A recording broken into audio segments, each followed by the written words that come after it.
Sebelumnya, Assalamualaikum warahmatullahi wabarakatuh. Saya Cikawada Nurrahma dengan NPM akhir 05 Angkatan 2024 Program Studi Pendidikan Pancasila dan Kewarganegaraan Fakultas Keguruan dan Ilmu Pendidikan Universitas PGRI Yogyakarta. Di sini, pembuatan video ini untuk memenuhi mata kuliah Perbandingan Sivik yang diampu oleh Bapak Dr. T. Heru Nurgiansah MPD. Perkembangan demokrasi, globalisasi, dan transformasi digital telah mengubah makna kewarganegaraan dari sekedar status hukum menjadi kompetensi partisipatif, identitas global, dan tanggung jawab digital.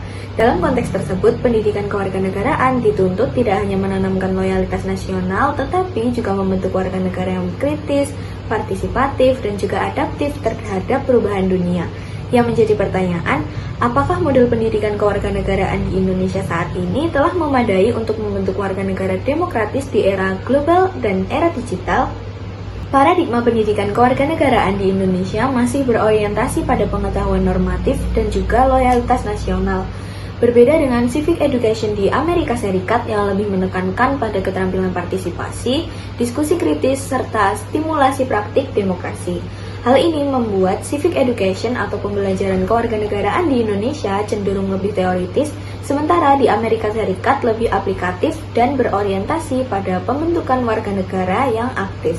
Dalam hal ini, sistem politik sangat mempengaruhi desain kurikulum civic education atau pembelajaran kewarganegaraan.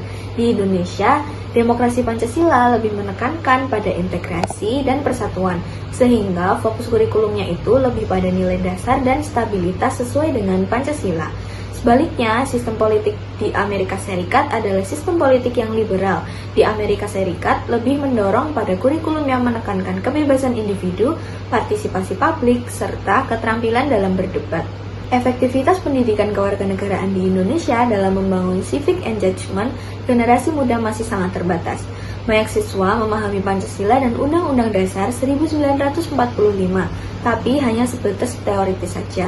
Kurang dilatih untuk berpartisipasi aktif dalam isu publik seperti diskusi, kebijakan atau kegiatan sosial. Sehingga civic engagement generasi muda belum sampai pada tahap yang optimal.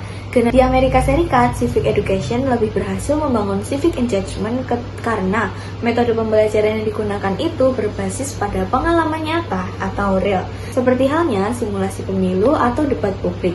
Penelitian telah menunjukkan bahwa pendekatan partisipasi dan berbasis pengalaman lebih efektif dalam membentuk sikap sosial positif dibandingkan hanya sekedar menghafal materi saja. Konsep global citizenship adalah gagasan bahwa setiap individu itu tidak hanya menjadi warga negara dari satu bangsa, melainkan menjadi bagian dari komunitas global dengan tanggung jawab terhadap isu-isu yang ada di dunia, seperti perdamaian, lingkungan, dan juga hak asasi manusia atau HAM. Relevansinya bagi Indonesia sangat besar karena masyarakat Indonesia itu bersifat multikultural dan menghadapi tantangan global seperti perubahan iklim, intoleransi, serta arus digitalisasi yang sangat hebat.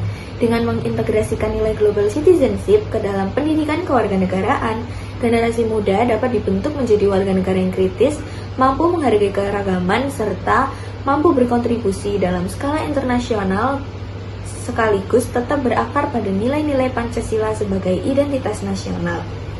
Digital citizenship mengajarkan keterampilan literasi digital, etika bermedia sosial, serta kemampuan kritis dalam menghadapi informasi palsu atau hoax.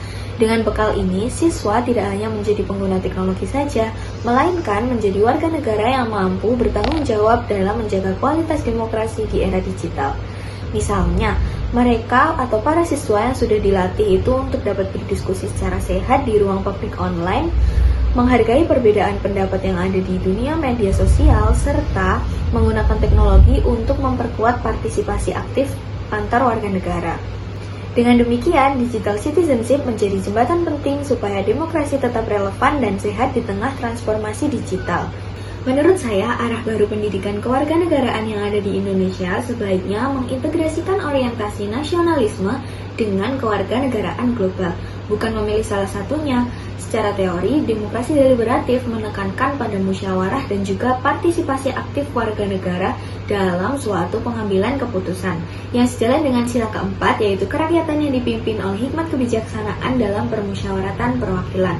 Sedangkan pendidikan kritis juga relevan karena mendorong kesadaran kritis terhadap ketidakadilan dan membentuk warga negara yang lebih berani menyuarakan pada kebenaran. Logika argumentatifnya jelas.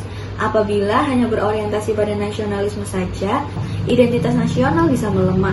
Dengan mengintegrasikan keduanya, Indonesia dapat melahirkan warga negara yang loyal pada bangsa sekaligus adaptif terhadap isu-isu global yang ada di dunia.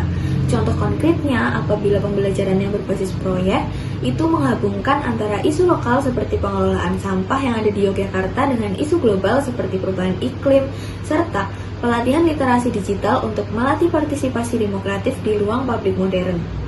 Integrasi ini akan membuat pendidikan kewarganegaraan menjadi lebih relevan, kontekstual, serta transformatif bagi generasi muda. Contoh penerapannya adalah pembelajaran berbasis isu aktual, seperti lingkungan atau intoleransi yang mengajak siswa menganalisis masalah, mencari akar penyebabnya, serta merumuskan solusi yang tepat.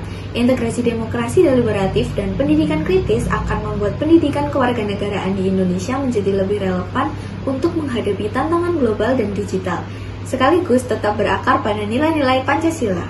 Sekian dari saya, kurang lebihnya mohon maaf. Wassalamualaikum warahmatullahi wabarakatuh.